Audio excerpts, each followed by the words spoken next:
Hello, everybody, and welcome to another episode of the Guitar Souls podcast. This is episode number 91, and I am one of your hosts, Mr. Levi Clay, and I'm here with my good friend, Mr. Mike McLaughlin. How is it going, buddy?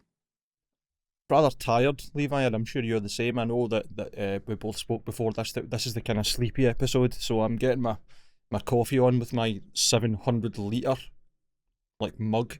Like, have you ever seen the Sports Direct mugs? Oh, yeah. They're like twice the size of that, man. You knock one of those over and you flood your house.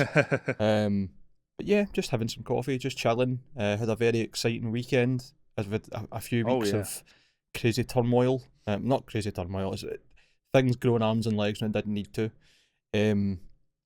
Party Cannon had to move all their stuff out of our studio.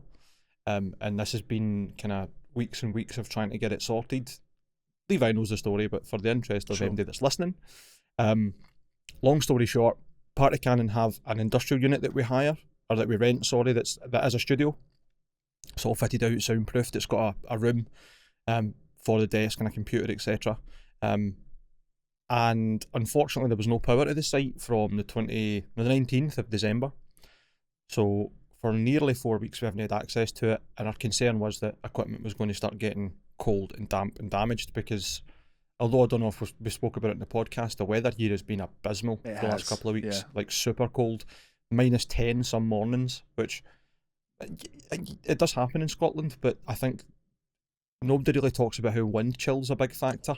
And in Scotland, the wind chill takes it down to about -20, man. It would cut you in half. Yeah. Anyway, we had this really bad weather for so long, and the concern was that equipment was going to get damaged, sitting in the cold, no heat, no way to get any moisture or condensation out. And the back and forth has been nightmare fuel trying to get the stuff out, because in the meantime of everything shutting, there's no power to the site, so there's no lights. And with it being an old industrial building, they didn't want us in without the lights. They were also doing roofing work, so there's water all over the floor and bits of roofing. And essentially they were like, it's not safe for you to go in, so you can't go in. And there's been a lot of back and forth. And we didn't want any hassle. The people that run the unit aren't to be messed with. So that's one way of putting it, yeah. That, as much as needs to be said, we didn't want any hassle. We've got a great business relationship with them, to be fair, man. We've had that unit for 4 years and never had any hassle. They've always been brand new and straightforward with us, and we've always done the same. But things kind of came to a head. There was a bit of a tense conversation over the phone with Martin, our drummer, and the chap that runs the business park. But luckily, we got to that point and things kind of calmed down. And yesterday, we managed to get over there with a van, and myself, a few guys for the band, and a few guys from other bands that rent the room with us came along, got our equipment out, and everything's hunky-dory. Even had a good conversation with the guys at the yard, including the security boy and the owner's son, who I think actually does the majority of the work. Right. I think he's very heavily involved. And they couldn't have been nicer about it. They were absolutely brand new, which is great. That's all we wanted. Even had the conversation with them. They were saying, look, there was at no point we were withholding your stuff or anything. I hope it didn't come across in the wrong way. And we were like, no, all's good. We were just worried that we weren't going to get the stuff out anytime soon. We weren't meant to be persistent or a pain in the ass, but we got it sorted. Anyway, that was yesterday. We had to hire a van, filled the van. Now all the equipment is in my garage, and I was heavily considering bringing the PA speakers in, which are Mackie SR1521s, I believe, which are big wooden 15-inch cabinet, 15-inch speaker and a cabinet, and a big giant fucking horn.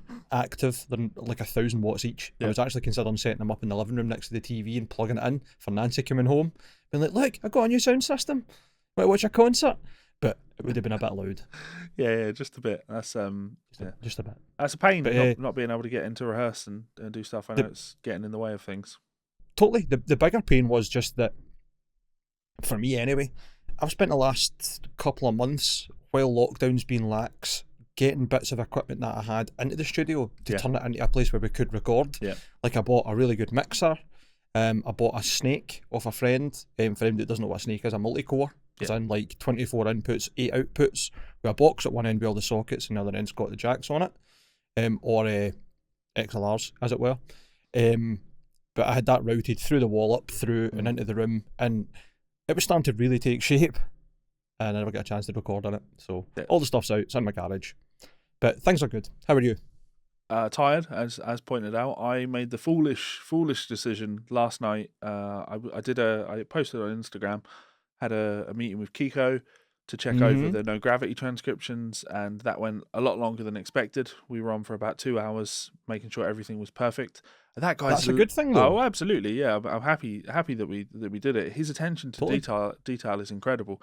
Like, we're going through the notes that he's made on it, and he's going, right, okay, right, track number 4. I'm like, okay, cool. He's like, measure 77. I'm like, okay, yeah, cool. And he's like, right there, you've got 12 going to 11. And I'm like, yeah, I'm pretty sure that's right. And he's like, yeah, it is, but you put a pull off and it's a slide. And I'm like, oh, okay, sure. We're gonna. That's fucking cool. Yeah, that level I've of got memory a lot of admiration for a record that he recorded 15 years ago is kind of cool. But that went a lot later than planned, so I needed to get some food. And of course, we're in a strange further level of lockdown here now, where like takeaways aren't allowed to be open unless they have like a serving hatch. People can't go in takeaways type thing. You can still do takeaway. Sure. It's just the collection you can't do. Yeah. So I needed to get some food, and I drove around Wishaw, and it was a fucking ghost town. The only place I could get anything to eat was McDonald's, and the foolish decision to have a Coca-Cola. I'm not supposed to be drinking fizzy drinks, but a Coca-Cola at 11:30 at night, not the best idea. Apparently, it's quite a lot of caffeine in those, so I couldn't sleep. Why are you off the fizzy juice? Because it's one more thing that will slowly, not even slowly, let's go quickly kill me. Okay. Yeah. Plus, I traded it out for bourbon, so just to keep things moving. So I sat in bed last night and played Assassin's Creed Valhalla, I think for about 4, maybe 5 hours. I didn't sleep. I turned it off at one point for an hour and just lay in the dark and stared at the ceiling and was like, why can't I go to sleep? I've got to be up really early to do a podcast. And then that's entirely why. Yeah. As soon as you need to sleep, your body goes, nope, it's time for you to be awake with your thoughts and feelings. Absolutely. Or just be distracted. Look at that ceiling. Count how many squirrels are in there. Yeah. What kind of paint is that? Try and evaluate the colour. How thick is that paint? Yeah. What is the viscosity when it's wet? Yep. And your brain just won't stop. Yeah. But on the bright side, just before we started recording, I had hiccups, and they appear to have gone. I feel like I'm right on the edge of one, and because usually when I have hiccups, they last for hours. You're welcome. Which is a disaster. But yeah, no, aside from that, keeping busy, doing lots of transcribing and lots of piano practice. But, nice. I'm sure... Speaking of which, your present's here. I need to drop it off to you. I meant to bring it down this morning, actually. I'll spin by when I walk the dogs. Let's do it. With this. Yes, this is my watch that has been missing for months that I thought I had genuinely lost and I was gutted about, and then out of nowhere, you send me a photo like, hey, there's your watch. Yeah. I'm like, and that goes to show my attention to detail is shit, and you don't clean your studio. It was behind the keyboard in my pull-out desk. Like, really? Yeah. That's a strange place for it to be. Absolutely no idea how it got there, but such is life. Strange things happen in this world. Today we have an interesting episode. We are going to read some fan mail. We're going to read some fan mail more specifically from some of our winners. I think I checked through our email list, and every single person that won a prize had a starred email. They had all of them wrote in questions that we were going to talk about at one point, which is nice. That's a really, really fucking nice feeling. So we're going to read their emails, and then of course it's kind of NAMM time, but NAMM obviously isn't happening. So we're going to talk about gear stuff. But on the note of gear, did you know? This show is brought to you by OMSBY Guitars. If you want to see something beautiful, head on over to OMSBY's Instagram page right now and see what they are all about.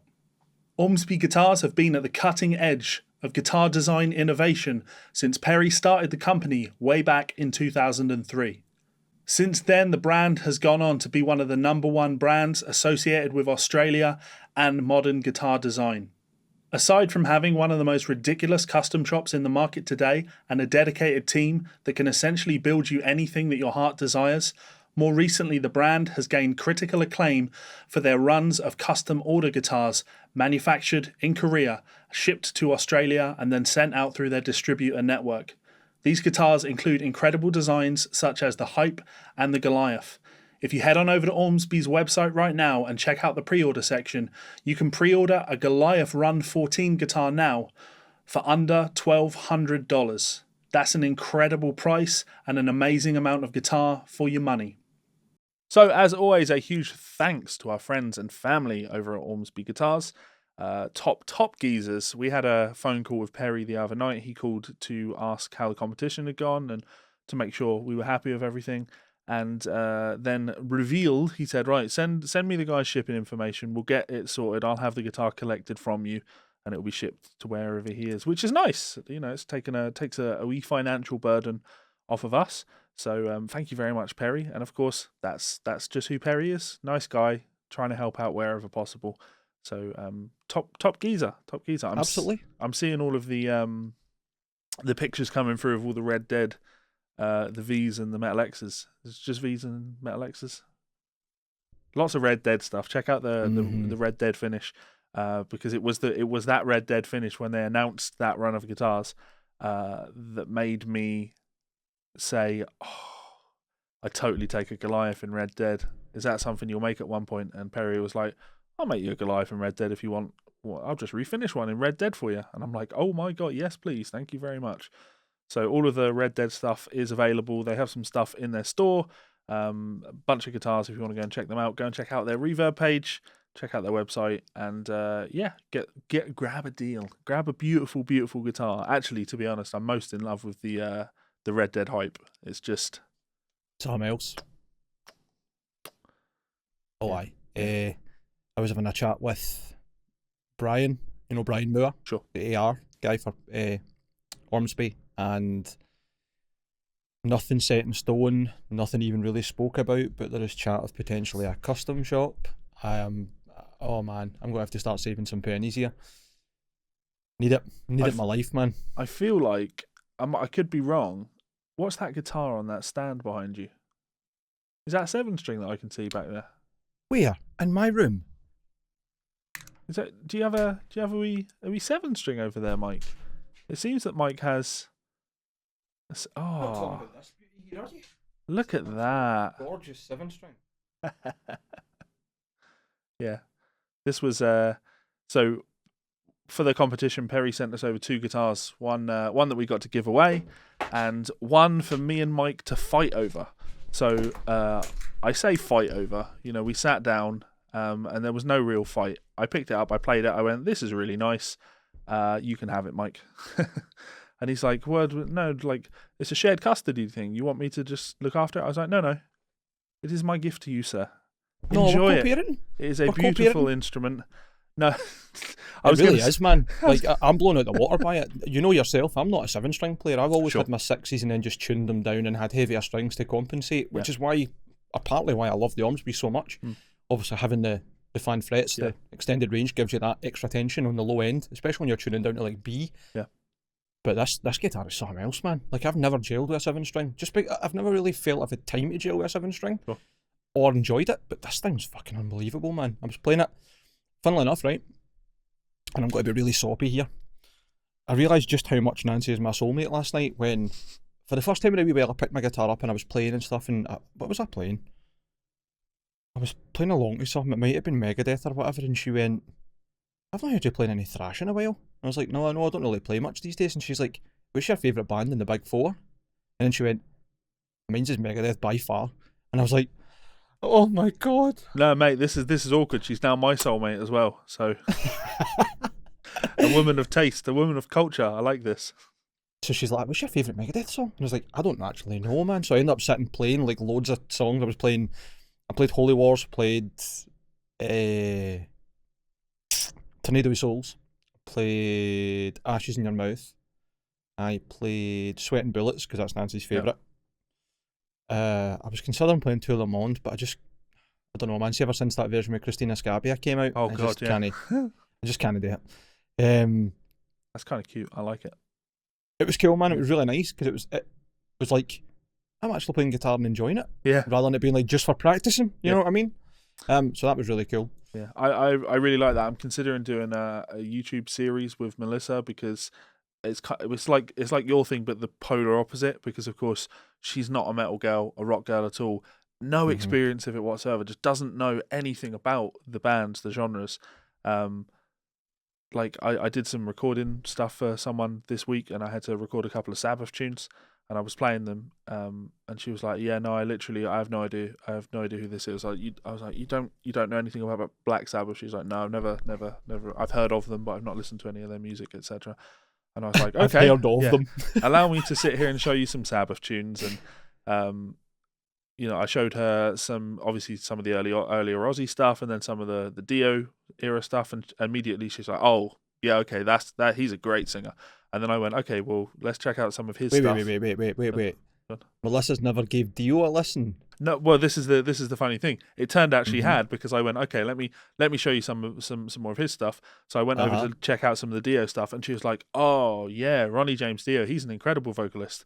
And I was like, yeah, that was the guy on the Black Sabbath recordings. And that just again highlights just how little she knows about this stuff. And I think it would be kind of fascinating to do a series, like a listening party thing, where it's just like literally, let's together teach you everything that you need to know about metal and the history of rock and metal. I think that would be fucking tremendous. I would love to watch that. Yeah, for definite. Absolute dorks. I could even give her a 101 in slam. Not good now. I'm a fucking poser. I'm even kidding myself on. I have to do it now for that pure and simple, because I can do these things where it's like, okay, let's check out the Sabbath album, and I was showing her a bunch of the Aussie stuff, because obviously Aussie is like my favourite, my desert island artist. And if I did listening parties of those with her, it'd be fantastic. But then I could literally be like, okay, listening party tonight, but I'm not on it. It's going to be you and Mike sat here, and you're going to listen to the history of slam. And do that. Yeah, I have to do this now. So lockdown getting in the way, of course, but that's something that absolutely has to happen, because I think that'll be really, really fun and entertaining, but also educational, but also give me an opportunity to sit down and listen to albums that I'd not listened to in a long time.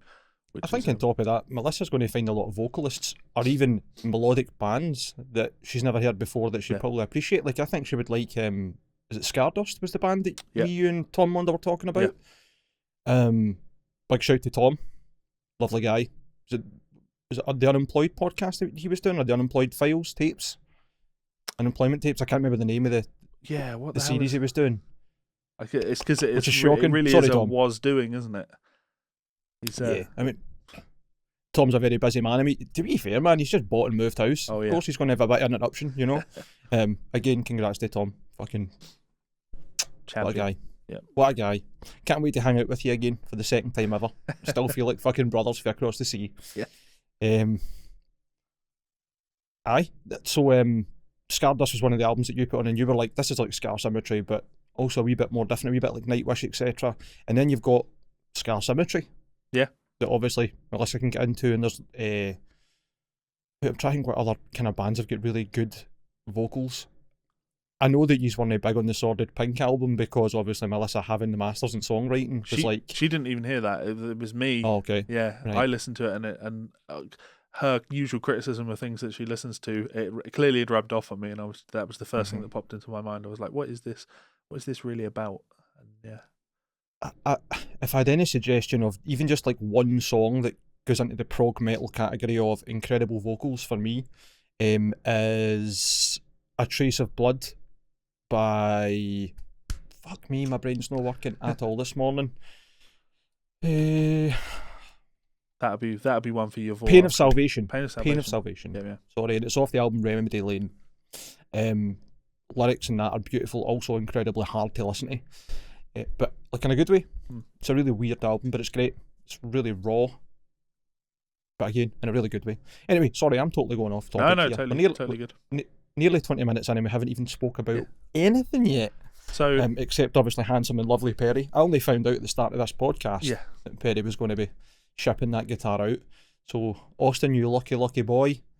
That seems like a really good segue. Again. Austin, yes, you lucky boy. Let's read some fan mail. Absolutely, because number one on the list is, funnily enough, from Austin Mazzy. Hey guys, I just thought I'd let you know how great the podcast is. You're only saying that because you won. I'm only kidding. We got this before he won. It's very refreshing to hear you guys inject some common sense into the sometimes utterly ridiculous YouTube guitar community. I almost take offence that we're not ridiculous enough. We're the peak of ridiculousness. Oh, like, we're Uncanny Valley. We're somewhere between absolute nutters and a wee bit of sense. Yeah. And kind of sitting right in the centre. There are many times it feels as though you took the words right out my mouth. I believe your contest is criminally underrated. Maybe that's a good thing, considering a lot of the most popular content on the internet is utter shit. Thanks very much. Question. Could either of you give me any suggestions or share some advice on how to go about incorporating more angular/wide intervallic ideas into my guitar playing and riff writing? Thanks for all you guys do. I'm looking forward to seeing your podcast grow even further. P.S. That limited edition OMSBY would look fucking great on my studio wall. It fucking will, by the way, Austin. It fucking will. Yeah. Thanks for the message, obviously. I think that's probably a question for you. Yeah, well, kind of yes and no. I think it's an interesting question because I think generally speaking, when you ask a question like this, I feel that you've just asked a question because you wanted your email to not just say, "Can I has guitar, please?" Which of course we appreciate. But you really want to ask that question of people that are known for doing that type of thing.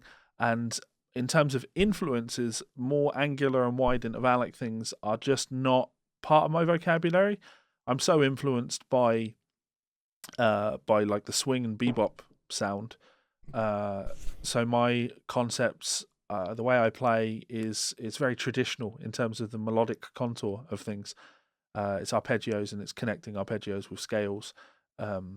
Very rarely am I leaping around or even, string skipping. It's just not really part of the way I play.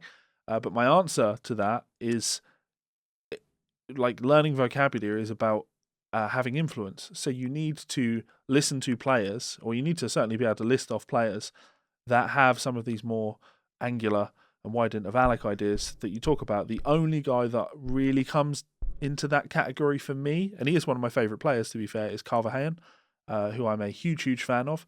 But the reason I haven't drawn influence on his more wide intervallic ideas is because anytime I've learned any of them and I try and play any of them, I can play them, sure, but they sound really out of place when placed in the context of the rest of the vocabulary that I play.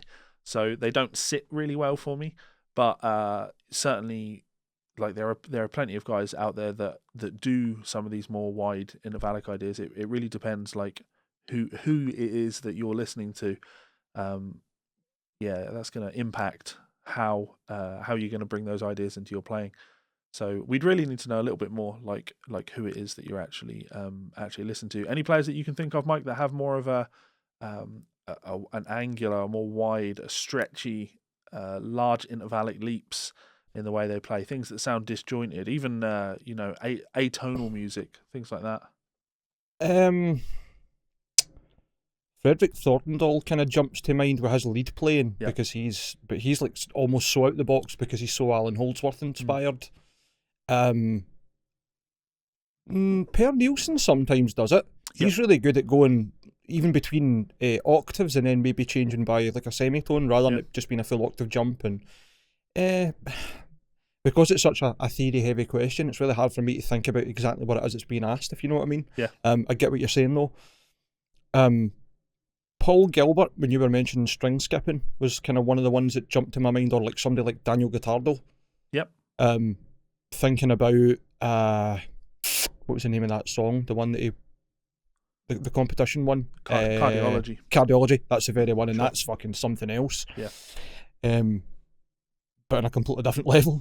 I think what Levi said, if you get a list of the guys that you aspire to sound like, and even give their playing a little listen and take a couple of licks here and there and try and introduce that to your own playing with backing tracks, you'll probably find that you're getting more towards what you want. But unfortunately, when it comes to theory-based questions, I'm not the best person to ask. I would love to give you ideas. Only thing I could give that would probably be of any value, really, talking about like intervallic changes and like big position changes. Party cannon stuff's got a lot of crazy, stupid jumps in position, and a lot of it's chromatic and disjointed. If you ever wanted any of the tabs, which I don't think MD ever really does, hit us up, I'll send you the tabs, no bother.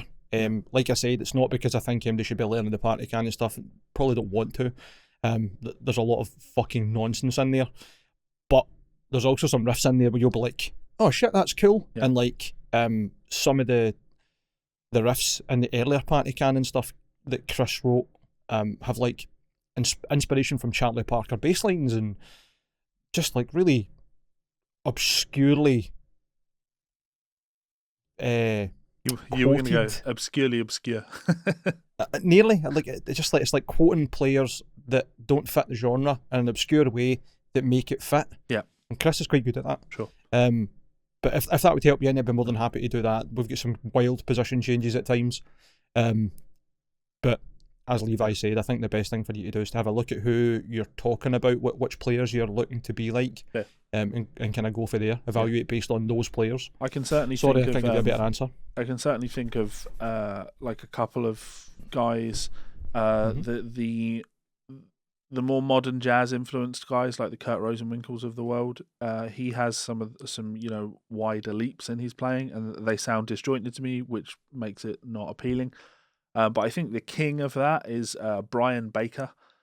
So if you're unfamiliar with Brian Baker's playing Austin, go and check him out. He's a very eclectic player. He's put out classical guitar albums. He's put out like jazz rock albums. He's even put out a metal album where he's playing an 8-string.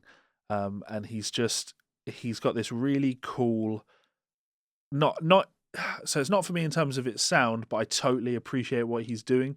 He's got these really cool intervallic, angular, atonal, like almost shred lines that he plays, where he just goes off on this it sounds like a computer exploding, like an explosion at the Notation Factory. It's just absolute madness. I had to transcribe a bunch of it for someone at one point, and I was like, this stuff is wild that he's pulling this stuff off as cleanly and as quickly as he is. So check out some of Brian Baker's shred stuff. I'm sure you will be impressed. Thank you very much for the question, though, Austin, and I will endeavour to get you your guitar as fast as humanly possible. Just need to chase Pez up. So, yep, and one more big thanks to Perry. As I say, I was asleep by the time Perry phoned, given that he lives in Australia and we're in the UK. But every time he phones, I seem to miss something really cool or important. That's twice now. Yeah. Really good conversations. Funnily enough, both about that guitar.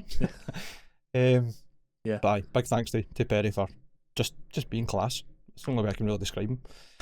Right, we'll move on to the second. Yeah, another competition winner. Yes, Jamie Millard. Hello, chaps. Long-time listener and all that jazz. I've been looking into OMSBY for quite some time and almost pulled the trigger on a Goliath a few months ago, only to be chewed up by my fiancée for considering this. Apparently planning for a wedding and saving for a house are more important. She is mistaken, sir. I was going to say, that's probably a subjective view. However, since you're running this competition, I thought I should throw my hat in the ring, so to speak. Well, it was worth your while. No question as such, but just want to see if Mike was planning on signing up for anything soon. I'm not sure what that means. Oh, you'll see. I work in customer service for a pretty new service in the UK, and I'm quite literally shitting myself that he'll end up in my inbox. I'm quite good at dealing with issues, but the thought of him ending up in my inbox sends shivers down my cold, new guitarless spine. I'm not joking, I genuinely dread it. Or I'm genuinely dreading it. Jamie, you don't have to be, man. I know, like, when I tell stories, I get into the deep end of, what do you mean about this and fucking that? And like, I am bad for really arguing my case, but I have to stress that I'm always reasonable to start with. It's only when things get bad that I'm like, you know what? I love that caveat. I'm always reasonable to start with. I know. Just give me what I want as fast as possible, and I will cause you no bother. It's not even like that, man. I'm always looking for a fair and reasonable outcome. Yeah. I can't be bothered with, and it does happen because I have been in the environment of colleagues doing it. People thinking that because they're taking a complaint or they've got it escalated to them or whatever, just getting a bit of boghead and then being like, well, actually, we're in the right and we can just say no. I just need to rewind you there because you're always probably going to jump over that one and miss the glorious description that you gave of someone there, because we love introducing Scottish slang on the show, and you just described someone as, what did I say? Some cunt? A boghead. Or some boghead? Yeah. Did I say boghead? Yeah, you did. Aye. So a ballhead's just like a ballhead. It's really just like a daft throwaway insult to somebody that's just like an idiot, really. It was just thrown in so describe it. So that's casually. Good, thanks. A testicle head. Pretty much, aye. Because I mean, you did get people getting called ball bags as well as ballheads. Yeah. Sorry, I had to pick on that. I think, too funny. That's all right. You've now got me kind of on the roots of the word ballhead, because predominantly when I was younger, people would get called ballheaded if they were just big-headed. Right. But anyway, so if I get on the phone with a genuine complaint or an issue or whatever, and I get help, I'm going to be the most reasonable, chilled out, relaxed guy in the world. Totally get that sometimes it's hard to get your shit done, and sometimes you can't do what somebody's asking of you. See, when I start getting lied to, or things get down the route of, well, actually, you've got this and you've got that, and therefore, that's when I'm like, okay, if you want to play the rules, we'll play the rules, but I'm going to win. And even if I don't win, I'm going to make it very hard for Exactly. So you said that you're reasonable, but I know of times that you've gone to the financial ombudsman just to spite the company. Just like, I know I'm not going to win this, but I'm going to waste as much of your time as possible. Well, I mean, in the circumstances, I'm sure you would have done the same. Sure. For context, very quickly, I had a credit card. They told me the wrong limit. They told me that the account hadn't been opened, and then they sent me a letter saying that I was like a month or two overdue in payments. And I was like, I don't have the card yet, and you told me my credit limit was X and that it's not open yet. What are you talking about? And then they were just like, we never had that phone call, and just point blank denied anything to do with this conversation that I'd had with them. I phoned them my phone I sent them my phone records, like, look, this is when I phoned you. This is how long I was on the phone. If you haven't recorded this phone call with that agent, that's not my fault. Yeah. That's yours. Yeah. And they were just being dicks. So I was like, cool, no bother. If you're going to be like that, I'm going to take this to the financial ombudsman, because first of all, you won't uphold my complaint as a reasonable complaint. You won't pay any attention to it, and that's fine. But secondly, if it goes to the ombudsman, I know that you are going to be fined regardless of whether I win or not. Yeah. So fuck you. And that was a HSBC, I believe. So fuck you, HSBC. Fuck you right in the fucking face. Anyway, please continue. Yes. As I was saying there, Jamie, I'm very reasonable. I'm not malicious. I'm a nice guy. I wouldn't go out my way to cause any problems. So I'll just continue reading. It says, whilst the company I work for is run in the UK, I'm based in Oslo, so I'm definitely feeling the homesickness, having not gone back for almost a year now. Wow, that's quite a long time to be away from home. Having you guys to listen to every week, though, has definitely been a highlight and has opened my eyes and ears to some truly hilarious, fascinating and annoying things. Thanks very much, mate. It's very kind. I feel at this point I should probably include a question of some sorts. So, what has been your controversial highlight of the year? Any rants from Levi are always welcome. Have a good one and keep up the awesome show. Thanks very much. That's great, Jamie. Controversial highlight of the year? It's an interesting one, isn't it? And one that more thought could probably go into, but also I think not. I think when you go for your top list, the number one thing, it has to be a gut instinct thing. It has to be the first thing that pops into your head. Off the cuff. And so I have to say SteveT. I just have to, because it's controversial, because it seems to split opinion in the guitar world, or in the world in general, of people that are like, this is wrong, and other people saying, why does it matter?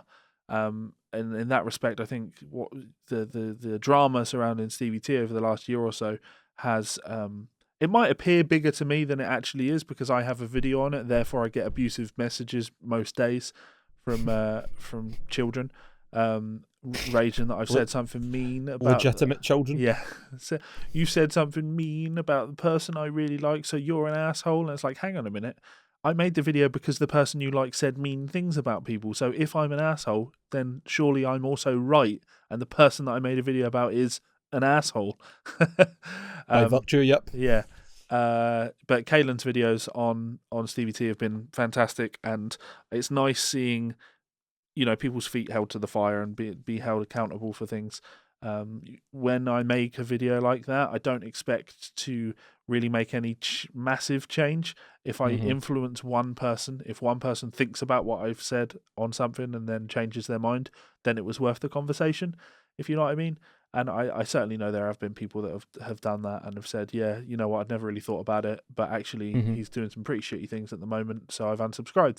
And it's like, yeah, good. That feels like positive change. So yeah, I think on the surface, when you look at SteveT, other than whether you like his content or not, you do think it's just kind of immature guitar daft humour. Yeah. But as you say, KDH with his almost deep dive expose on just how illegal his channel can be at times, it is quite concerning. It's funny enough, I think my most controversial favourite part of last year was, funnily enough, KDH talking again and yourself, and it was about chappers. And that fucking, I don't even know how to describe it, kneel before Zod, grandiose belief that he is some kind of internet power, and then doubling down and backing off at the same time. Like, that was the first thing that popped to mind for me, but then I thought it wasn't this year, but it was Christmas last year, not 2021, but it was Christmas 2019, and then into January. And he really got his comeuppance at the NAMM show. So yeah, that's that one has been fascinating to watch because SteveT, it seems, is completely untouchable from criticism because his fan base just don't care enough. Whereas, No, his fan base are too young to understand. They don't have critical factions yet, yeah, or facilities, even not factions. whereas with Rob, there's been it's significantly impacted him. It's almost funny to go and look at his stats on Social Blade. He has not had any growth on his channel in 9 months, like none whatsoever. And he's uploading videos that just no one wants to watch. And when you look through the titles and the thumbnails of things, like he's desperately trying to remain relevant. Say what you want about me, like sure, my channel's not doing great, but I'm not resorting to fucking desperation. I'm still just making the content that I enjoy making because that was how my channel got where it is in the first place. I just make content that I like. I'm never gonna bow to peer pressure and be like, okay, now I'm gonna make a video where I'm like going, I can't believe this guy on Fiverr played this and stupid shit like that. It's just that's not who I am. I'm not a clickbait guy. I'm not hunting for views. I put up the video of me ripping into Playground Sessions, which is the piano app I'm using. Did a review of it, and I had a lot of negative things to say. And I knew that video wasn't going to be seen by a lot of people. But again, if one person was considering buying that app and then saw my video and then either made an informed purchase or changed their mind about a purchase, then it was worth making it. So yeah, I think the most important people to see that are probably the people who run the app, and if they see it, brilliant. If they don't, that's up to them. But I think valid criticism and feedback they should be a staple of our community when it comes to music education and music business, because funnily enough, we're talking about growth. Like, you're never going to have growth without someone telling you better ways to do things or other ways to try to see if you get better success. So, and it's a tragic age thing as well, isn't it? Like, Rob he just needs to accept the fact that he's old now. He's not just in terms of the internet, not just that he's been around a long time, but he's literally an old man now, and he's just not cool. He's not trendy anymore. Like, there was a time where you had dreadlocks, which immediately makes you a cunt, of course. Sorry, I should be clear. White guy with dreadlocks immediately makes you a cunt, and there are no exceptions to that. I've had people say, "But my friend is a white guy with dreadlocks. Is he a cunt?" And I'm like, yes. My brother was like, my best friend, is he a cunt? And I'm like, yes, he absolutely is. Because he has a hairstyle. Yeah, because he's a white guy with dreadlocks. Like, yeah, I'm not even crying cultural appropriation. I'm just, You're just saying that if you're a white guy with dreads, you're a cunt. Yeah, I'm just based on everyone I've met. I've never met an exception to the rule. So, I don't know. I've met a few. So he's just, he's old now, and we all get there. Like, I'm heading there too. I'm heading towards getting old, and therefore I'm just not. There's a time where younger people would watch my content 10 years ago, and they could relate to what I was doing more. And unfortunately, all of Rob's audience have grown old with him now. So and they've all gone on and got better things to be doing with their life. We did have a question about better guitars, about Rob's guitars, and we'll probably look at that next week. Wanted to talk about some Chapman guitars, but that's our answers to that one. So thank you very much for your question. Let's move on to James, an old, long-time friend of mine. I've known James since I was a kid. Fantastic. That's really cool, man. That's good. Shout out to James. So James Kirkup sent us, "Hi Levi and Mike, love the show. Here's my question. I'm a 52-year-old who's played guitar for 37 years and I'm not the player I want to be, but then is anyone? Honestly, I don't think so. I think even the best guitarists in the world are constantly striving to get something else and learn more, and that's how they constantly get better and how they get to where they are. I think it's easy to become complacent or to accept plateaus, and the guys that don't are generally the ones that end up different level, in my mind. I think about online lessons, but honestly don't know where to start with improving or what to ask for. My technique does improve, but I am not a shredder. I would just like the option to play anything I admire for fun. Do you think you can still improve at my age? And then in brackets, I'm the guy who owns Paul Gilbert's BC Rich and never post videos of it because everyone on YouTube kicks my ass and the comments. What should I work on? The Troy Grady stuff is a bit OTT in detail, and theory's an enormous subject. Any ideas? I play because I still love it and may join another band when the world is normal. Cheers, James. James, that's a really good question. I really like that. I have a fairly limited experience with teachers in terms of me going to them for formal education. I had a guitar teacher at high school, and since then it's really not been. I've not taken anyone up, but I've been very lucky to surround myself with people who either are teachers or are very good at explaining themselves, like yourself, Big Andy. Lots of other really good players. I think if you have in mind what you want to be able to do and you tell a teacher that, they're probably going to assess what you're playing and how you're playing it and just try and pick up on things that will make you feel better about your playing and get you where you need to be. I don't think every teacher out there is going to be like, right, cool, we've got you at this grade and we're going to get you this grade and then do this and do that. And before you know it, you'll be doing 6-string arpeggios or whatever. A good teacher is going to help you get to where you want to be, not necessarily push you to where they want to be. In my mind anyway, I remember, as I say, just as an example, I don't have a great amount of experience on it, but I remember for high school, a big driving factor of me continuing to learn guitar and really enjoy it was the fact that my guitar teacher, who was the guitar teacher for the school, would go out his way to help anybody and everybody that came for guitar lessons play what they wanted to play, and then use that material for exams and stuff, because I'm sure you're familiar with Rock School, Levi. Really not a bad bit of material. The songs are fairly good, the backing tracks are all right, they're well graded, they're relevant to use like different bands, like Queen for a Day or King for a Day, whatever the fuck it was called, like the Queen style one and an AC/DC style one and whatever else. So you can kind of refer back to them and you know they're meant to be based on classics or classic bands. They've licensed songs now, so when you do the even better actual stuff, you can just learn actual songs. Well, it's funny you say that, right? I remember speaking to Mr. Cooper. Big shout out to Martin Cooper. Probably one of the biggest influences on me just as a guitarist, outside everything else. But his attitude towards it was always absolutely tremendous, absolutely brilliant. And it would be that he would go and get certain songs properly notated on paper, take it to the SQA and say, I want that to be a higher or an advanced higher, so that we can use this officially. For my higher guitar exam, me and a chap that was a year above me, Dave Naguib, went in and played Aces High by Iron Maiden because Martin Cooper had went to whoever it was invigilator and went, I want you to grade that to make sure that we can do that. Now, I don't know many people that went into their music exam and played trade-off guitar solos, and but it was fucking great. It was really, really cool. I remember we were also looking at what's the fucking Satch song? Tears in the Rain?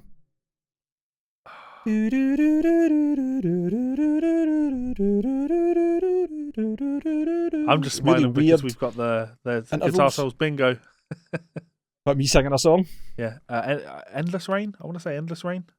No. Tears in the Rain, I think it's called. Tears in the Rain. Okay. It's a classical guitar. It's only a couple of minutes long. Anyway, beautiful piece, and it's all about big intervals and like holding notes. And when Martin took that to the SQA, they were like, no, that can't be anywhere near advanced higher, but it was because they were trying to work it out on piano. So where on guitar you're playing open notes and you're playing big long stretches where it's like open next string 7, next string 5, next string 3, and then moving chords and suspending notes. On the piano you just go do, do, do, do, do, do. So it just like didn't make any sense. But credit where credit's due, he went out his way to make sure that they could use as many pieces as possible that were good. Sorry, my microphone started falling.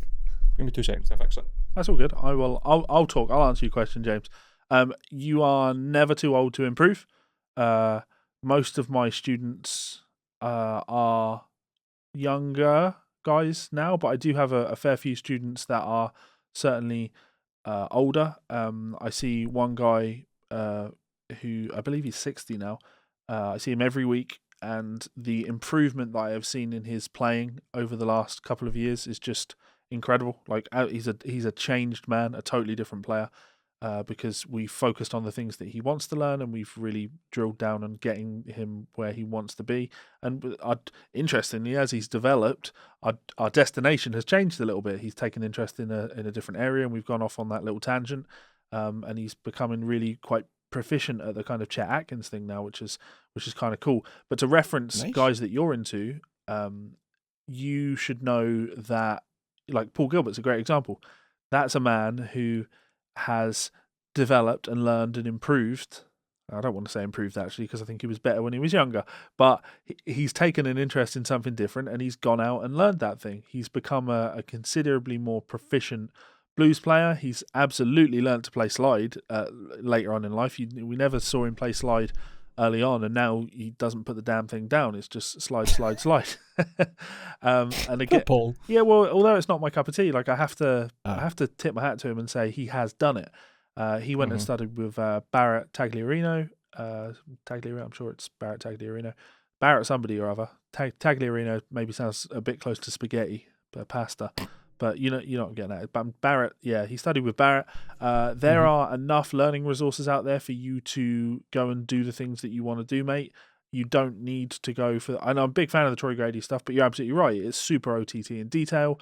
Theory is a really, really big subject. I think setting yourself the goal of knowing... send me some messages. Like, you don't need a lesson for me to point you in a direction. Or other guys from the old Racer X forum, like we're all still fond of each other. We still know who each other is. Send someone like Brian Shue a message, and he's going to help you out. We're all going to say the same thing, which is focus on harmony more. Think about chords more when you're playing, because that's going to arm you with the skills to do. You said you'd like to be able to play anything that you want to pick up and play, and having a better sense of harmony just puts you in this nice position where. You think less about things when you're playing. It's less about put my finger here, then put my finger here, then put my finger here.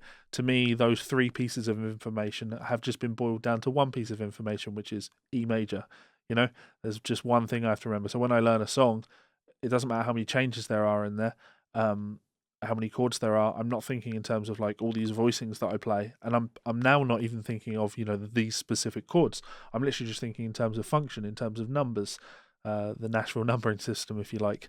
If I play like a song with Melissa, I'll be thinking 1 chord, 3 chord dominant, 6 chord dominant, 2, 5, 4/5/1, and like that works for me, and it means that I've simplified the song down in my mind to something that I can just pick up. It means I can learn things faster.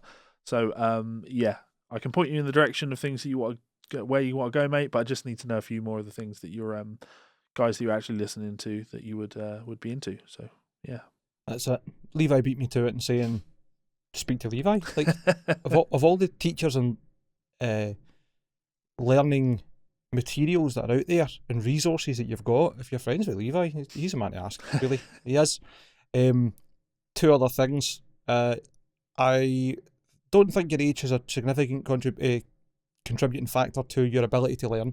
If you're into it and you're enjoying yourself and you're putting the time in, there's nothing that's stopping you. My aunt is roughly the same age as yourself. She has had a guitar since she was about 8 years old, never really picked it up, and in the last year got serious, and I've heard her strumming a few songs and she's doing tremendous. She's loving it. Yeah. And finally, I want to see that guitar. Send us some pictures. I really want to see that guitar. Yeah. Thank you. Thanks very much, James. That was really cool. And on to the last fan mail from Mark Mellor. All right, lads. Figured this would be an interesting topic for the podcast. With the new year, I've been trying to set some goals for improving my playing in 2021. I've actually found this surprisingly difficult. That tells a bit. In the past, I've generally taken the approach of looking at other players I like to listen to and saying, I want to play more like that. You may not be surprised to hear this hasn't worked too well for me, and 10 years later, I'm still not John Petrucci. Fair enough, man. Probably take a bit of time and dedication and effort to become that fucking machine. Whether that's a positive or negative thing, you can decide. This year, I've decided to be much more targeted in what I'm learning, making a list of specific skills and techniques I want to learn and develop. I'm hoping this will help guide my practice in a more productive direction. I'm curious if and how you guys set goals for your own playing and what you'd like to be able to do with the instrument come 2022 that you can't do now. Thanks for the show. It's become a highlight of my Monday evening. It might not seem like much, but you're doing a real service in a difficult time. Hope you and yours are keeping safe and well. Right back at you, Mark. Thanks very much, mate. Really, I kind of feel a wee bit conflicted in reading these fan mails out because I feel as if I'm just like padding my own ego and being like, It's like doing a fart and then smelling it and going, me, I love it. You're like reveling in your own stink. Well, we just need to accept the fact that we provide something awesome and people love it, and that's I do. I love good. it. I think I'm maybe just more keen on the idea of not becoming a sycophant, Sure. Or just getting a bit too egocentric or that. I don't imagine I would ever do that, but you never know. I think it's good to keep yourself in check. Good question. It's a similar question to James's question, really. But I liked this one because I thought it just kind of added something to James's question. Like, what Mark is really talking about here is he's being very smart. You can't just say, oh, I like John Petrucci's playing, I want to be more like John Petrucci. You have to say, I like John Petrucci's playing because and these are the aspects of his playing that really grab me. So, and it could be something real small. You might say, I really like the way he does the sliding fifths thing. He'll take like a fifth interval on the B and high E string, and he'll play those and slide those up the neck. Just a small thing like that, and saying, right, okay, I'm going to work that concept into my playing. Hearing that concept in other guys playing, like Martin Miller uses that idea. It's one of the things he took from Petrucci. It's why it jumped into my mind, and it's something that I do from time to time now. And when I do it, I'm very aware of where I've got it from. I'm very aware of where it's come from, because that is a lot more useful to you. I don't just mean that particular concept, but just concepts in general will really help you to learn the thing that you're wanting to learn efficiently and then move on to the next thing. Saying, I just want to play more like John Petrucci is way too fucking broad. Way too broad. You're never going to achieve that. But focusing on a small thing like that, and of course, I'm going to take it back to the thing I mentioned for James's question. For me, it's harmony. I listen to a player like Josh Smith, big fan of Josh Smith's playing, and when I listen to him play, and I hear his lines, I'm like, that line was really cool and it really sounded like the chord he was playing on. Why is that? I need to drill more into the harmony. I need to understand the chord that he's playing on and how the thing that he played related to the chord that he was playing on. So, yeah, for me, you're totally on the money, mate. I'll do the goals thing after Mike's had some input on that. What do you think? I think it's almost like any sort of personal improvement. You can come at it with a general point, but you'll never get too far. I've mentioned him a few times, but talking about David Goggins' book, the accountability mirror is one of the tools he uses, and his point is that don't just put up like, I want to lose weight. Put up, I'm fat and I want to lose X amount by this date, and set yourself a drilled down goal. Look into exactly what steps you need to take. Don't drink fizzy to make drinks. Yourself better. Well, that's a good step. That I'm not going to listen to. But you stopped eating meat. You've taken a big step. So for the most part, yep. Still having the odd rolling sausage here, there, here now. But I'm mostly vegetarian and vegan, which is good. I've cut out quite a lot of dairy as well. Anyway, going back to guitar. Yep, definitely digging deep and looking at the aspects of things that you would like to do, like specifically better. I think if there's like Levi's example was the sliding fifths, and looking into harmony. Funnily enough, I was thinking myself just the other night about, I've kind of been noodling about guitar and stuff and playing a wee bit like bits and bobs and thinking about what is it about specific guitarists and the genres I listen to that I really enjoy. And it's just what Levi's saying, it's this ability to understand the harmony and the melody behind the music and bring their own flavours to it. Like Martin Friedman solos in the middle of Holy Wars totally blow me out the water. Yeah. And I think they were inspired by some of Chris Poland's licks. Yeah. But at the same time, like the two of them taking a different bash or a bash at the same chord progressions, yep. The same riffs, and having this different voicing is really cool. And I think somebody else that I would very much aspire to play like, to have their ear, their knowledge, their ability, and like the way they weave even like just changes between keys and modes together is Per Nielsen. Per is just frighteningly fluent. And it's just almost like he's catching himself off guard with, oh, that was a cool motif, I'm going to just play something round about that. And before you know it, he's away. To see that ability, man, that's just something else. And to drill down deeper into it, I think what you need to do really is just play with any form of notes you can over the top of chord progressions and get yourself comfortable with key changes and progressions. And also, if you're going to get into the deep dive of theory, understand modes, their applications. Like, there's a lot to it, clearly. Like, Per's not just the kind of guy that knows what notes to play. He's very good when it comes to phrasing. He's very good when it comes to timing. Nothing's just straight 16ths, but cool notes. There's a lot of stuff in there that keeps it melodic. And referring back to another guitarist that blows my mind, Chris Poland, the two of them have in common that it's almost like synth lines that they're playing. If you can imagine the inspiration of stuff like the Soul Train, 70s, maybe even Bernie Worrell, who played with Bootsy Collins and guys. I don't know who played synthesizer on Heavy Weather, Weather Report, things like that. Like that, those kind of melody lines and weird full tone bends with weird vibrato on them and shit like that stuff. Crazy position changes, because on a keyboard you just do that. Yeah. One hand here and one hand here and that's it. Yeah. Whereas on a guitar you would be away. You know what I mean? So what are your goals for 2021?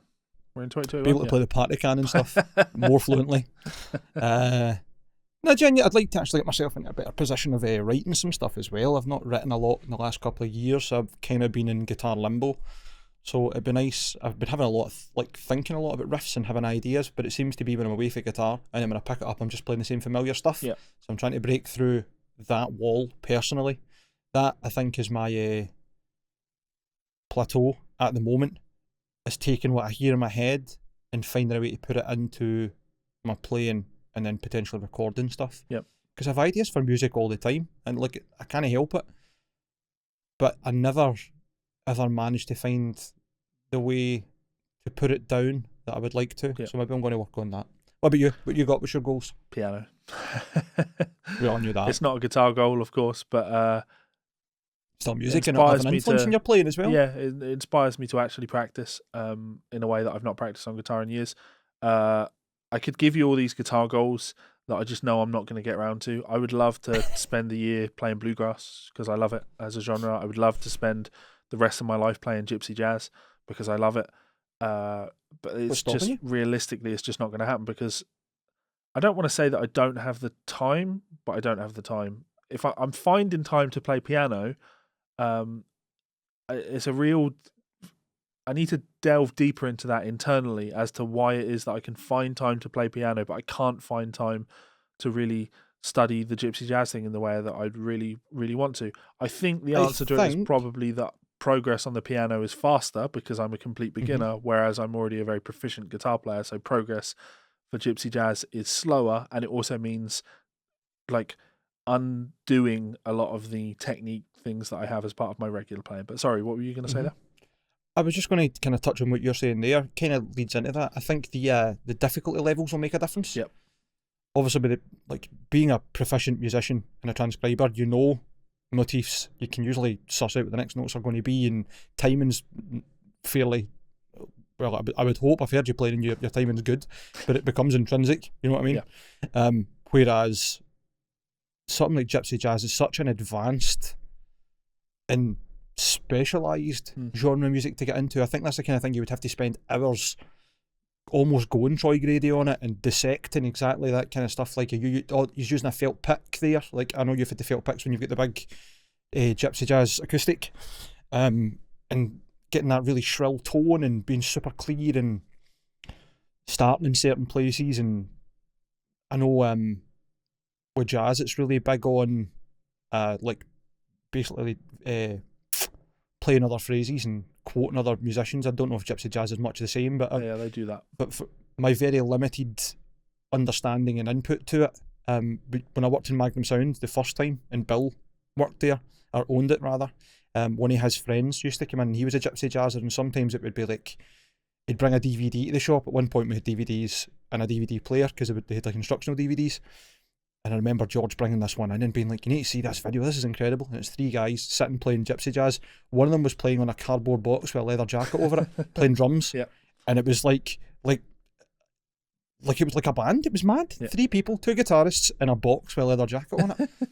And I just thought to myself, that's past being comfortable playing a genre. Yeah. That's just having fun with something that you're just, it's like a second language. Yeah. It's like another tongue. I think that's why I'm so drawn to those 2 styles, bluegrass. Let's try that again. Bluegrass and gypsy jazz, because they're both very social forms of music. They're both very anybody can participate, the Community people that oriented. play it, it's just about having fun. You're just playing Mhm. playing tunes, just playing music, rather than sure. Don't get me wrong. There's definitely a virtuosic element to it, but it's not just a showcase for your technique or showing people what you're capable of.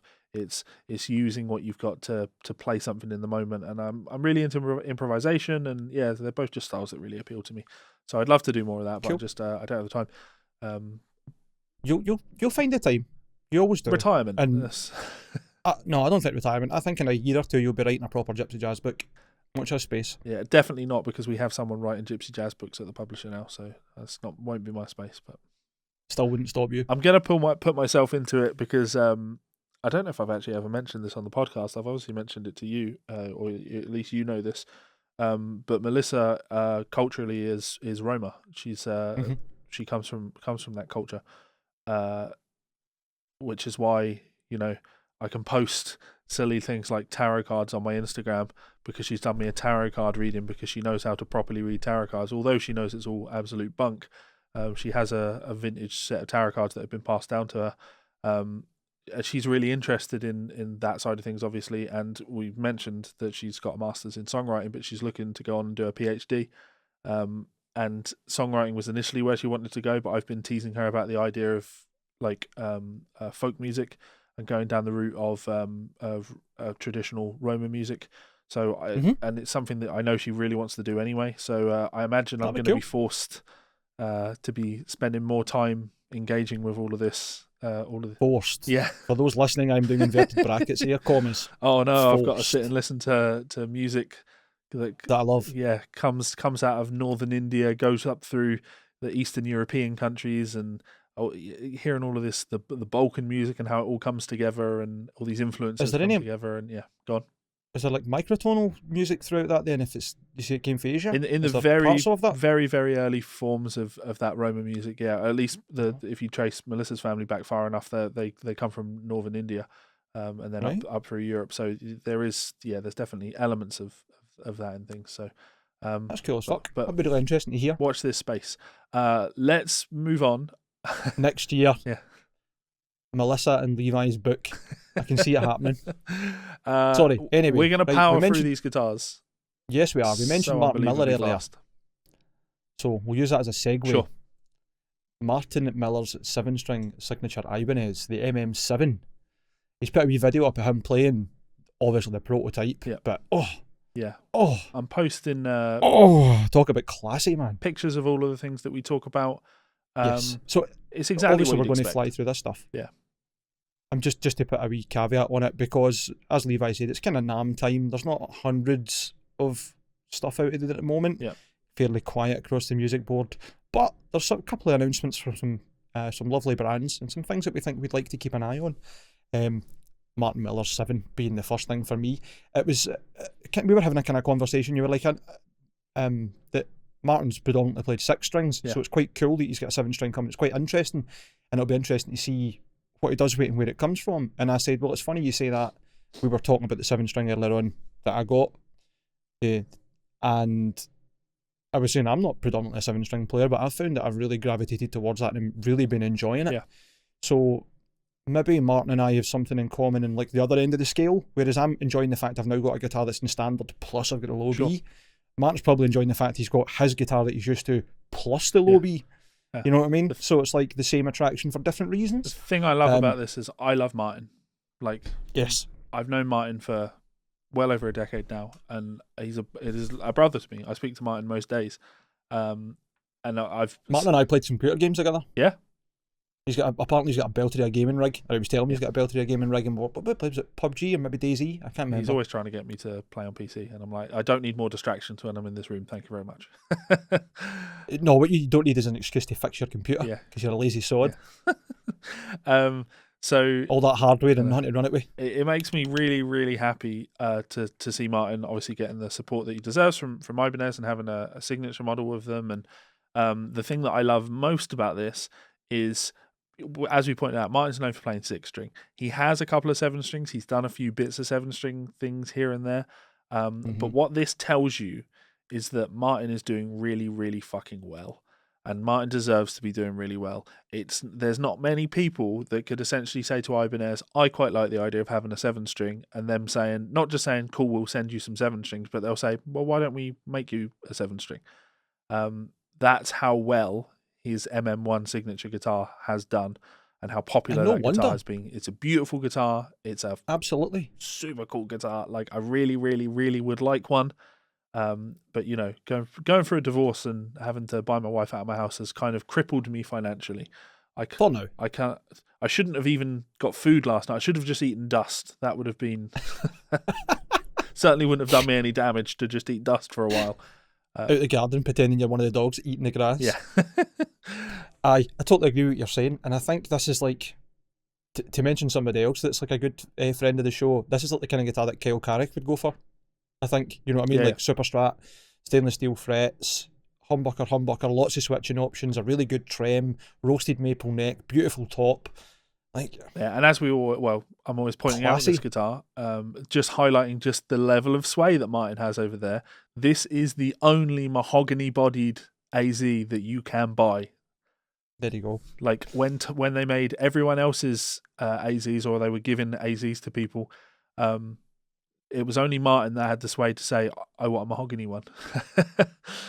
And another shout out for Martin. I know we're totally worshipping at the moment, and I know it sounds a bit daft, but he does deserve it. The Martin Miller Band, the YouTube videos of him doing everything and just doing it better than everybody. Yep. Mind blowing, man. Fucking mind blowing. Yeah, so anyway, well done, Martin. Big love to Martin.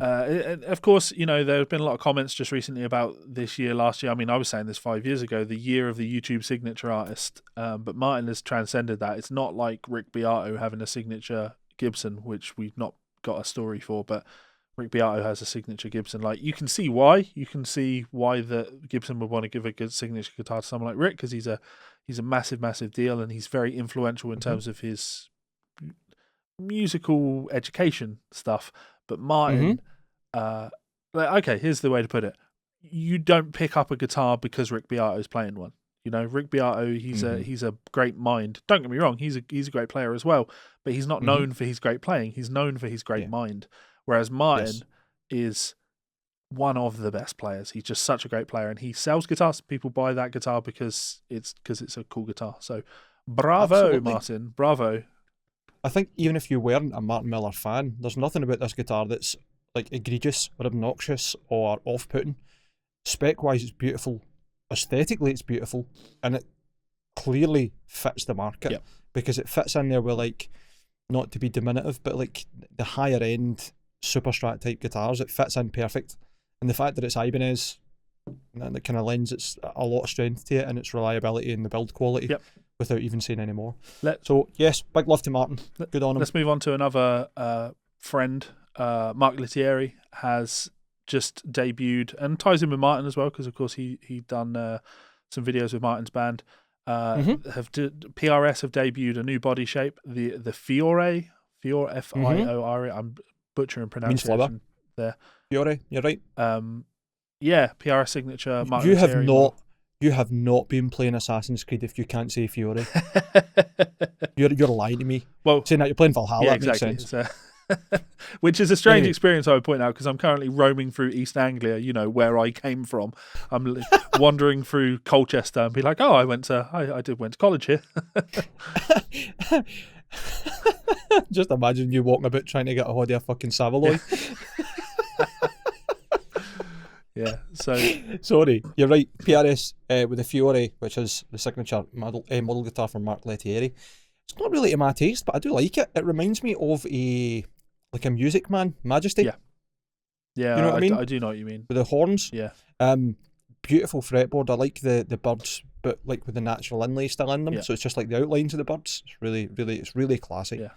Yeah. I didn't look too much into this at the moment, so it's bolt on, maple neck, 22 fretboard, and a 25.5-inch scale.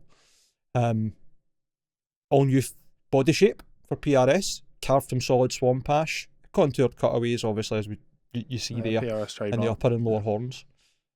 Beautiful. Yeah, absolutely beautiful. It's not really my cup of tea.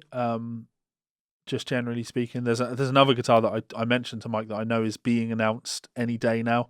and I've got all the information for it. I've got all the pictures, and I really want to talk about it on the show. But I don't know when the embargo is quite yet. I've been sent all the stuff by the artist.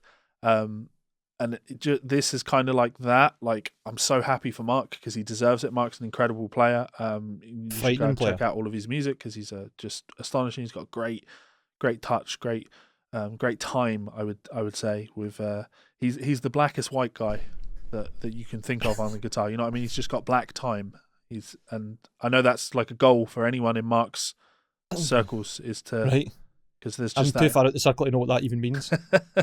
My idea of timing's if I managed to hit on the metronome at 320 BPM. Yeah, that I think that's white time. Mark has just got that in the pocket, like soul, authentic funk groove. He's he's an incredible player. And but like Casey Roberts, that just being perfectly in the groove. Yeah, but I'd argue Mark is just next level with it. You don't cut it in Snarky Puppy as long as he has without being tip top. So not particularly my cup of tea, but I'm glad to see it happen, and I know this will appeal to a lot of people. It absolutely will appeal to a lot of people. Kind of like that John Mayer Silver Sky, you know, that came out and it was like, cool, I get it. I know a lot of people are going to be into this, but it's not really for me. So it's totally fine, and I think it's really cool that Lettieri's the one that gets to debut the Fiore body, so I hope that means as much to him as it seems to do on the surface. Yep. Obviously a big step for him, so congrats Mark, well done mate. What do you want to go next then? We've got a couple other things to talk about signature wise. Let's do the Slash stuff. Oh no, that wasn't the one I was going for, but it'll do. Yeah. Sweet Child of Mine, the Epiphone Slash signature series is coming. By the way, just as a wee unimportant footnote, all of the stories today are coming from Music Radar. All the sources we're using are Music Radar. Don't have to rely on Metal Sucks or Loudwire today. It's nice. So we're getting some. Yeah, I was going to say more gear focused. We were going to miss a bingo thing there where we weren't going to use Metal Sucks, but we still mentioned their name. So yeah, so I had to get it in there. You know what I mean? I can't have people playing bingo not getting it. Yeah.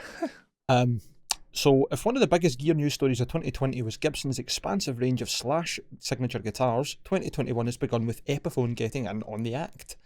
Perhaps it was only a matter of time, but the Slash signature series is coming to Epiphone and will feature the same finish options as the Gibson models. Now, I don't know if you've got to bring it up on screen or not, or if people need to just go and look on Slash's Instagram.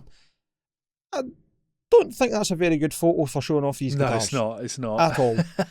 And I mean this with no disrespect to Epiphone or Slash. You know the one on the left-hand side? Do you not think my Chibson looks better than that? Yeah, I do. Genuinely. Like, it's got a better flame top on it. And that's really almost shit to say. Yeah. Anyway, the news was shared by Slash himself, with the Guns N' Roses guitarist sharing a picture of the 5 Les Pauls on his Instagram account. Here they are in all their glory. The Epiphone Slash signature series due out this year. He wrote, they play and sound killer and look good too.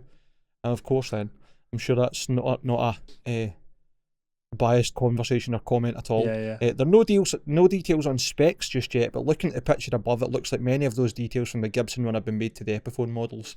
The Appetite Amber, Vermilion Burst, November Burst, Anaconda Burst and Victoria Gold top finishes are all present and correct, and the tone controls match the hardware. Yeah. Naming them after the songs / videos that were played in my mind is just fucking sad. Yeah, it's just... But that's just me being... It's not because it's Slash or that I'm just trying to fucking ride on them, but none of these are really in my style. Saying that, I'd be very shocked if you don't end up diving on that gold top at some point. It's too glossy, and maybe that's just the picture I think it's just the picture. Yeah, it's just a bad picture because the guitars just look they all look over glossy, and the fretboards look very dry, and it's it's a lighting thing, and it should just be announced a lot better than this. They don't really appeal to me, unfortunately. Fortunately. Fortunately, that's it. It doesn't cost you any money, but we'll get a look at it once further information comes. Speaking of not actually guitars that either one of us would ever aspire to own, but somehow people want to buy them. I think ESP's 30th anniversary KH3 Spider is a Metallica's fans' dream come true. That's a fucking nightmare. Don't lie. Now, I get it. People thought this guitar was cool when Metallica done. I think it was. Did they not play this in S&M? And round about then, Load and Reload. Yeah. Because I'm sure he played this guitar in the I Disappear video. I mean, there's a video from 1992 in the article of him using it. So I know Kirk has used this guitar a lot. He has on things, but it's not. Why? It's not for me. Don't know. That headstock, I don't get it. I don't get anything about this guitar. It's just, it gives me the fear. Anyway, that's totally besides. I knew a few people who had them when we were younger, and I would always be like, whatever floats your boat, I suppose. So it was the question on every guitar player's lips after catching Metallica on the Wherever We May Roam tour circa 1991. What was that single cut electric guitar that Kirk Hammett was playing during Enter Sandman? And why isn't it on fire yet? Sorry, I've just added that last line. This being the pre-internet era was a question that was later answered by guitar mags, and said guitar, the ESP KH3 Spider, attained an almost mythical status as one of the world's most precious few single cuts with a double locking Floyd Rose and active EMG pickups, and definitely the one with the spider inlay and graphic on the upper bout as drawn by Metallica's go-to illustrator, Pusshead. After 3 decades, with the original KH3 resting in place at the Rock and Roll Hall of Fame, ESP is bringing the KH3 Spider back. The 30th anniversary KH3 will be released as an LTD and an ESP model, the latter handcrafted in Japan. No, thank you. Exactly. They've not priced it yet, so like the thing with these is like, sure, like you see this and you know whose guitar it is, but as far as Kirk Hammett's guitars go, this isn't the one. It's just not the one. Again, you see it, you know it's his, but if you could have any, I'm sure some people would say if I could have any of Kirk's guitar, I'd go for that one. But for me, it's not the most iconic. It's not even top 3, top 5 of Kirk Hammett's guitars. I would have one of his really cool flame top Ouijas, or the custom shop Wavecaster. You know, the one that's got the fluid inside it, the see-through Telecaster. Yeah. That's the two I would pick for Kirk, probably. Or the Peter Green Les Paul, just because I want to spend a lot of money and make a lot of money. Yeah. Having said that, I'm going to use this as a segue. I would much rather buy that guitar. I would much rather not only pay full retail, I'd pay over full retail price of this guitar rather than go to Dean and buy the Dimebag Darrell Razorback Rust reissue. Jesus Christ. How long has this man been dead? How much can you milk a dead person?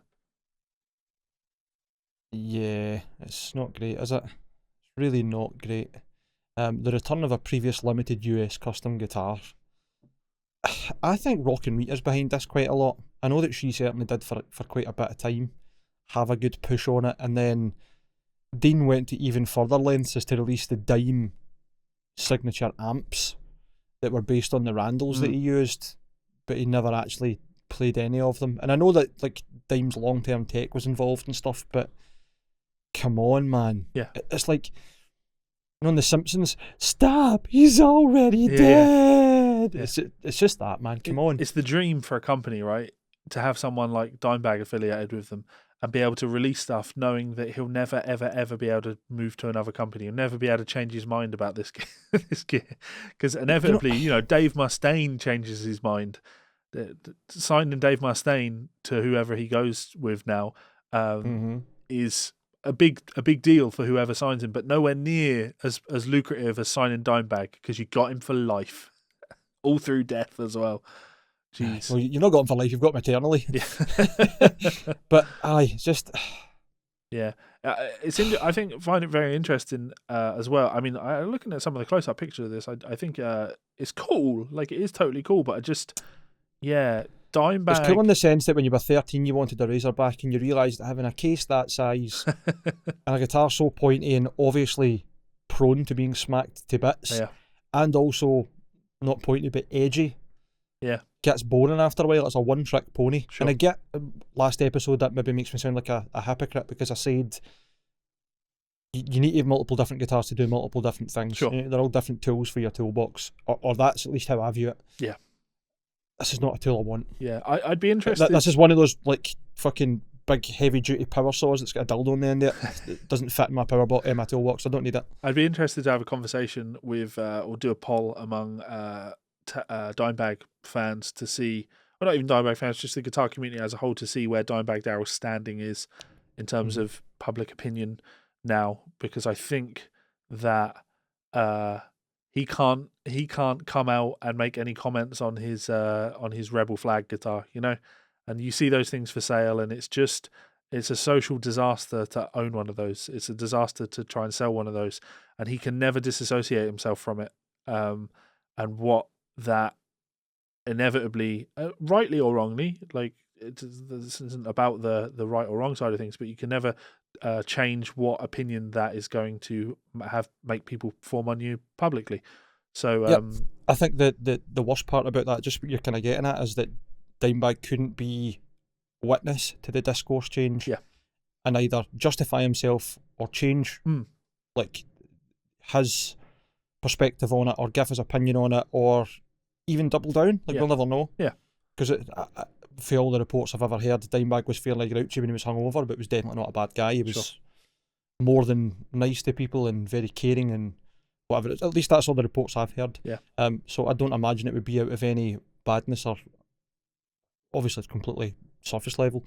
And given that Pantera had at least one racist in the band, I'm not saying it's out with the realms, considering Deep South, like very deep affiliations with country. Yeah. An album with David Allan Coe, who is a fairly controversial. Certainly steered into the racism thing over the years. Yeah. So. Aye. So you get my point. Like, I think it's a shame more so that he couldn't be part of the discourse. I didn't mean to derail what you were saying there. Sure. Sorry. Yeah. So I won't be purchasing one of those. Can't wait to see them for sale on the second-hand market for £300 though, because that's the inevitable for these, isn't it? I know. I can't wait for the Dimebag signature multi-scale. That's next, isn't it, really? A Dimebag with a Kayla. Yeah. Just watch this fucking space. Joe Bonamassa signature strap pickups with Seymour Duncan revealed. This is a better story. Yes. So, based on the pickups on one of Joe's favourite guitars, a 55 hardtail. So these will be fucking incredible. As well, I don't know what the price is going to be like. I'll just read the article because I don't know too much about these. And this is kind of geeky, so it's better getting the actual tech specs, isn't it? Yeah. Joe Bonamassa and Seymour Duncan are a bankable pairing when it comes to tone authority, as our previous 3 collaborations have proved. Now, the new limited edition run Bonnie Strat pickups set aims to bring their high level of expertise to the aftermarket guitar pickups world. Sorry, that was a fucking train wreck. And Joe's muse for this is a very special one indeed. His 55 hardtail Strat is one of his favourite guitars. And with the collection Joe has, that means a lot, clearly. The kind of guy that like uses a dumple to stone up and get on top of his cupboards. Just fucking jump on it. Seymour Duncan has recreated its pickups for the Bonnie set with era-accurate cloth, push-back lead wires, black Forbin flatwork, Alnico 4 rod magnets, and a uniform 5.96k rating. Is that is Alnico 4, isn't it? My brain's not working, I'm still sleeping. If that hasn't got us Tonehound salivating, how about vintage correct, accurately aged plastic covers that replicate Joe's originals? It's all about the details when it comes to the experts, and they went even further than that. Seymour Duncan's accurate recreation ethos with this project extends to the custom-made chiclet phone book 0.1 UF/150V capacitors and Joe's preferred 5-way selector switch to Bonnie's modern switch tip and miniskirt control knobs. So essentially this is not just a set of pickups, this is, can you get as close to Joe Bonamassa's tone in terms of the hardware? Yeah. This is what you want to buy. So the Bonnie set is handmade in the Seymour Duncan custom shop in Santa Barbara, California, and only available in a very limited run of 550 sets at $335, which is a lot of money for pickups, but when you're... No, so they've totally butchered this in terms of how they've written this. If you've finished reading that article, finish reading that sentence. Okay, and 100 loaded pick guards at $550. Yeah. At the time of writing, the loaded option were out of stock. We suggest moving fast on the sets at Seymour Duncan Custom Shop. Probably all gone by now. Yeah.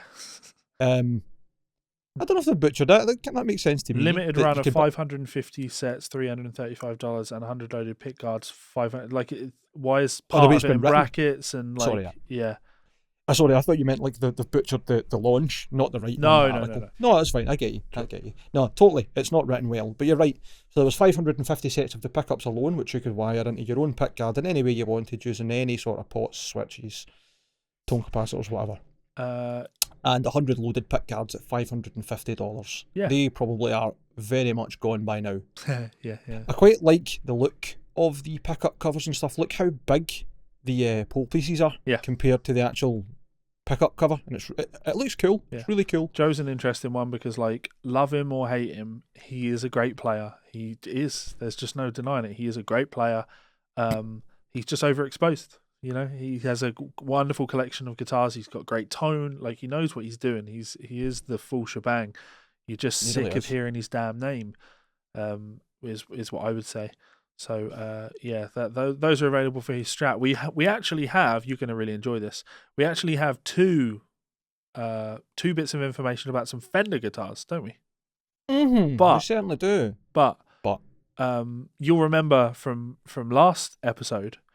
I don't have a Brent Mason telly coming anymore because hashtag fuck Fender. So let's skip over those Fender stories and talk about Taylor guitars now being completely owned by its employees. Well, if I can just very quickly do one on the Fender thing, because I've got something to say, right? Fender launches the American Ultra Luxe series. I'm just going to do this the whole time. That's fine, please do. Promising the ultimate in performance and tone. Stop releasing the same guitars, but adding like one different thing and then claiming it's a totally brand new fucking series. Or get me my fucking Brent Mason. For example, these American Ultra Luxe series look to be basically, we've taken bodies that we can put Floyd Roses on and painted the headstocks. If they've not got a Floyd Rose, they've got a black headstock or whatever fucking combination of them just looking like bastard butchered Strats and Telecasters. Like, stop it. Stop it. There's so many stupid variants that you have come up with in terms of fucking, this is the next step, and it's just the Ultra Luxe, Deluxe, Razor, Super Stealth, Photon 5 hybrid, and all it is a Telecaster, but the switch is on the fucking top horn rather than down the bottom. Like, stop it. I wish I'd known you were going to be talking about it this long. I might have not committed to waving my arms around like that. We're good. You've done your exercise for the day. So yes, Taylor Guitars is now completely owned by its employees, which is a fucking cool story. Yes. It really is, right? So the acoustic giant takes sustainability to a new level. I'll read this one quite quickly as well. So acoustic guitar giant Taylor has announced its transition to 100%, that's fully 100% employee ownership. We have delighted in giving people the joy of music and hope to do so for generations to come, said Bob Taylor, the co-founder and president of Taylor Guitars. Becoming 100% ESOP, and I'll explain what ESOP is in a minute, allows us to ensure our independence for the long-term future and continue to realise our vision for the company as an innovative guitar manufacturer. Credit where credit's due, man. It's cool to see them go, well, we want to make sure that we've got people involved and we build the brand, but we're not just going to sell to any other big corporation. Yep. So ESOP or ESOP is an employee stock ownership plan. It's tax qualified and enables employees to receive a retirement benefit linked to Taylor Guitars' future equity value. While employees at Taylor's production facility in Tecate, Baja, California, Mexico, will participate in its US-based ESOP plan. European Union employees will be participants in a similar incentive plan available under EU regulations. Big F for anybody that lives in Britain that wants to work for Taylor Guitars. Kurt Lustig, co-founder and chief executive official, added, while Bob and I are not retiring, we've been preparing for our eventual exit. Master guitar designer Andy Powers is not only the wellspring of our guitar designs for the future, but he also joined our leadership team several years ago, and strengthening our leadership team has been essential to our succession plan. The ownership transition proves that Taylor's idea of sustainability goes way beyond the trailblazing ways it has approached sourcing tone wood for its guitars. The ESOP scheme sees Taylor providing a significant financial benefit to the workforce that's contributed to its ongoing success. We believe we've created a special company where passionate people can engage in problem-solving, innovation, collaboration and respect, adds Lustig. Securing our independence through an ESOP allows us to strengthen this culture. Taylor Guitars now joins other ESOP success stories, including Cliff Bar and Company, King Arthur Flower Baking Company, and W.L. Gore and Associates. So not very many music companies or guitar companies that have done this, and it'd be really interesting to see how successful this is and if anybody else will dive on, because I would love to see that for I admire it. Like, we talked bluegrass earlier. I want to get a really, really nice acoustic guitar. And I want to get a Martin. I want to get a Martin D18. But this makes me want to support Taylor. This is a nice move. This makes me want to get Taylor. Totally. I've played a lot more Martins than I have Taylors, but the higher end Taylors I've played have always been something special. Yeah. So bravo. I don't really have anything to add Absolutely. to it, and I don't want to have the episode run any longer.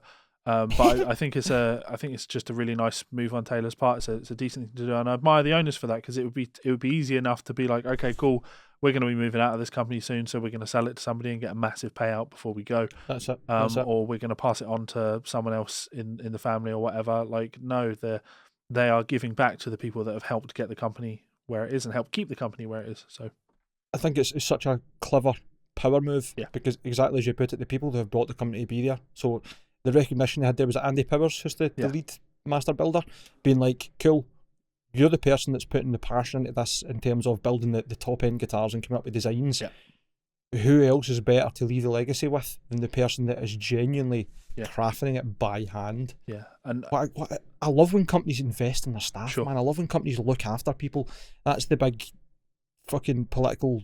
Here he goes. nutter in Here he me goes. Seeing it, I know. I just had to get it for the bingo card for everybody. If we're going to go for it, we're going for it full time. But we love to see it as much as I want to say. We love to see it's just smart. You know, you look at Gibson and their quality control issues, and you know why there's quality control issues. Staff are underpaid and they don't give a shit. Whereas at Taylor, this means that every single member of staff is going to give a shit about every single thing they put out, because it's their business. But Gibson can't pay their staff anymore. Yeah. They're too busy trying to sue Heritage and bringing out horrible guitars and giving ridiculous signatures to people, and then for some reason replacing all the custom shops that got stolen of Adam Jones's. I mean, that was a good move on them, just out of character. Yeah. Anyway, that's enough of that, you know what I mean? Like, these guitars need to be special, and we understand the value of them. Says the company that drove tractors and fucking whatever else, like tracked vehicles over hundreds and hundreds and thousands of pounds worth of guitars in a fucking burial site just because they didn't sell well. Anyway, Absolutely, that is complete besides. Fuck Gibson, fuck Fender. But props, big props to Taylor, and I'm going to use this. Absolutely. You'll enjoy this. You probably won't, actually. Taylor makes some of the best acoustic guitars in the world. But do you know who makes some of the best electric and multi-scale guitars in the world? This show has been brought to you by our friends over at OMSBY Guitars. If you have the time, please do head on over and follow them on Instagram to see more of their incredible work. I'm actually spending more and more of my time each day scrolling through Instagram and really getting the appeal of looking at incredible instruments like this. It just makes you want to order something really, really special.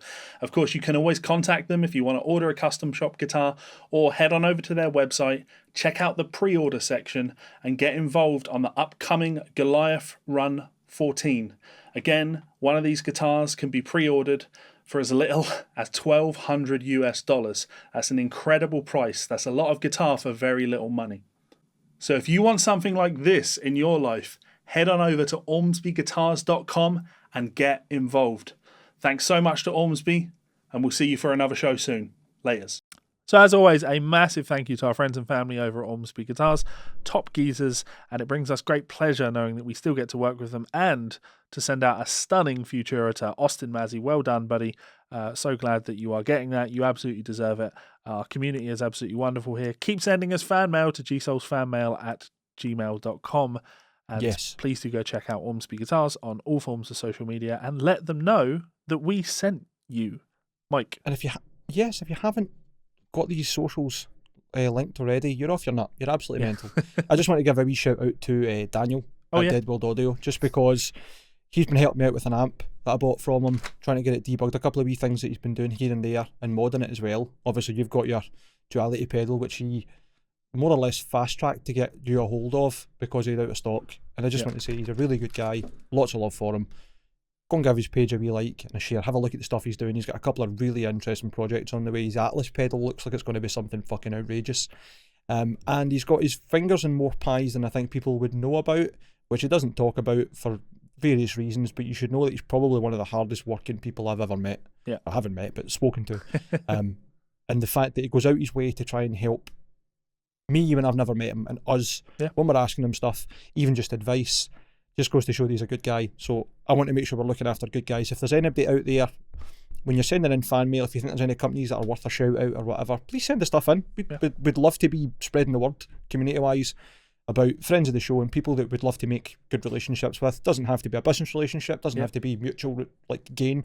We're not looking for anything out of it. As we were talking the other day, I think it was actually the last episode where we're talking about endorsement stuff and Sure. how do we get into these business relationships. I just want companies that I love and respect and good gear to be promoted and Sure. to get the exposure it deserves that I can give. Hopefully we get the same back. There's plenty of friends of mine who share the podcast or tell us stuff, or like everybody that writes in, and people that come to listen to it and watch on YouTube on a Monday night when we premiere, and it's a great community. I'd love to be able to pay back in any way I can. So this week my shout out is to Daniel. He's had one a few times. I'm not getting anything from this. He's not paid me. This is not like an endorsement or whatever, as much as I would love it to be. I bloody hope he's not paid you. No, you're not getting anything. No, but it's just, I'm not blowing smoke up his arse, and this isn't like a paid promotion or anything. I just want to put out a big shout out to him because... Let's engage further with our fans on the idea of Dead World Audio. Let's toy with the... If our fans were to come up with a ridiculously crazy, stupid Dead World Audio Guitar Souls pedal, what would that pedal be? Come, list your designs, list your ideas in the comment section. We would love to know what ideas you have. I think that'd be very interesting. I think you're probably going to end up with one of those. Remember Fender did like the 65 Bassman pedal? Yes. Or was that Digitech? It's going to be like one of them on one side and then like a fucking horrendous over the top metal zone on the other. Just clamped in the middle. Yeah. No gate, nothing, just horrendous. Guitar Souls schizophrenia, we'll call it. Fantastic. That'd be good, man. The judge and the jury, or the judge, the jury, and the executioner. Yeah. Aside from that, leading into the legal stuff, please do go and check out our Teespring store. Grab a t-shirt; it really does help support the show. Tell your friends, tell your family, tell your enemies, all of that good stuff. And Mike, until next time, bye, fuckers. Ah!